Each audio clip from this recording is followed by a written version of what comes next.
Hi again. The most stupendously boring London mayoral and assembly elections will be mercifully finished on May the 5th. Contrary to what I originally thought, after a not so subliminally racist campaign by Tory toff Zac Goldsmith, it looks like Labour's Sad Khan will win, probably on a less than impressive turnout. Despite campaigning for a year, George Galloway will be beaten by a distance, though as always with that fella, expect the possibility of a surprise. Gorgeous George may yet snatch a seat on the Assembly. Apart from that, treble yawns all around. Meanwhile, back in the real world, here in London, the housing crisis is speeding towards even further tragic proportions. There's a lot of talk from the political class about housing key workers, making them a special case. Obviously, they, like all of us, need a roof over their heads. But I'm absolutely 100% against cherry picking deserving members of our class. It's the classic ruling class tactic of divide and rule. And in this case, anyway, it's just mealy mouthed half promises that will never be fulfilled under the present circumstances.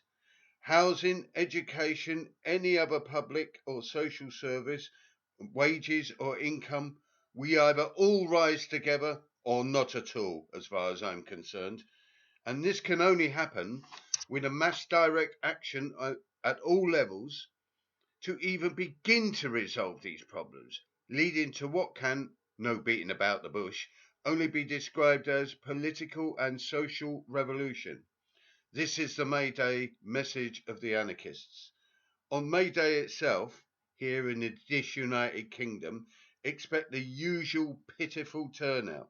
It's almost obscene and disgraceful compared with, say, for example, any provincial French town where there will be a bigger presence on the streets than the entire UK. Plus, in places, clashes with riot police. Here, zero. Don't it make you sad and blue? Probably not if you are a socially conservative trade union or leftist. After all, we've only got the eternity of another 4 years before the general election, and we don't want to rock the boat. That's already heading for the reeves. But to hell with these blinkered zombies. Harsh language? Well, what do you expect? Didn't mention on my last vidcast, for the simple reason I hadn't seen it online, one of the speeches from the platform at the People's Assembly rally. The speaker talked about public service workers, including the police, and how terrible that even they are reeling under the cuts in expenditure.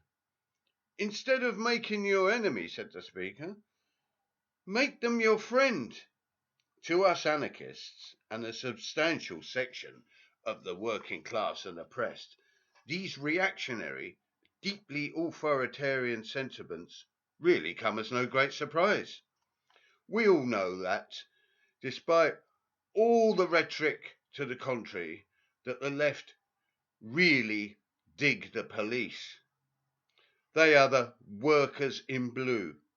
What I found profoundly sickening was the hearty applause and cheers from the assembled trade unionists and the entire spectrum of the leftist flora and fauna.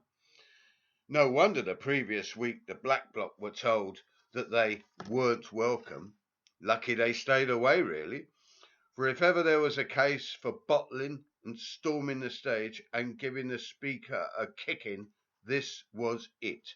Anyway, now I've got that off my wheezing chest, I hope to meet you on the streets this May Day. More precisely, Aldgate East, 6 p.m. for the Fuck Parade, the May Day of the lumpen and dissatisfied. To hell with the cringing crawl of an A to B march through central London with the unhealthy combination of middle class Stalino Trotskyites and starry eyed Corbynistas, which are more or less the same thing anyway. Let the real message of May Day be direct action, class war, insurrection, revolution, and of course internationalism, not social democracy in the 21st century or putrid Brexit nationalism. Bye.